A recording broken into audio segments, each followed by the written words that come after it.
नागपूर विभागाचे पदवीधर मतदारसंघ आहे, त्याच्यासाठी जो आम्ही फॉर्म्स घेत होते, फॉर्म 18 जो डी नोवो प्रिपरेशन होता मतदार यादीचं, त्याच्या आज प्रारूप मतदार यादी आम्ही प्रसिद्ध केलेला आहे 3 तारीखला.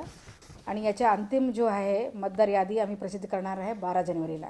तो आता 3 जानेवारीला जे प्रसिद्ध झालेला आहे मतदार यादी, त्याच्यामध्ये 1,10,956 फॉर्म्स आमच्याकडे आले होते.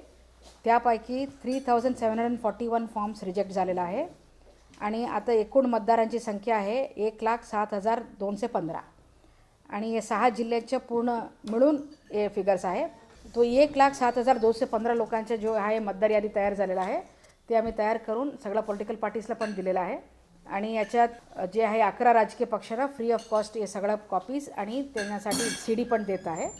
आणि याच्यामध्ये जे काही ऑब्जेक्शन्स घ्यायची आहे किंवा ऑब्जेक्शन्स किंवा सजेशन्स द्यायची आहे, कोणाचे नाव सुटलेलं आहे त्यांच्या मतदार यादीमध्ये नाव जोडून घ्यायची आहे, किंवा नावात काही चूक झालेला आहे, किंवा ॲड्रेसमध्ये चूक झालेला आहे, मतदान केंद्रामध्ये चूक झालेला आहे, काही चूक झाले असतील तर ते सगळं ऑब्जेक्शन्स आणि सजेशन्स आम्हाला येऊ शकतात.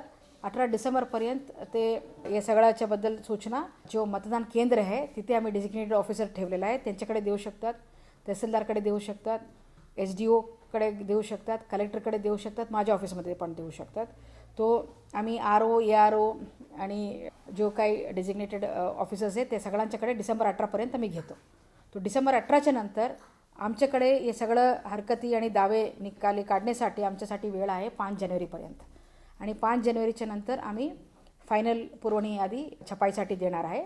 यामध्ये अजून ॲड होणार आहे क्योंकि 6 नोव्हेंबरचे कट ऑफ डेट होता. आता जो प्रारूप यादी आम्ही पब्लिश केलेलं आहे ते 6 नोव्हेंबरपर्यंत जे ॲप्लिकेशन आलेलं आहे फक्त ते घेतलेलं आहे आम्ही.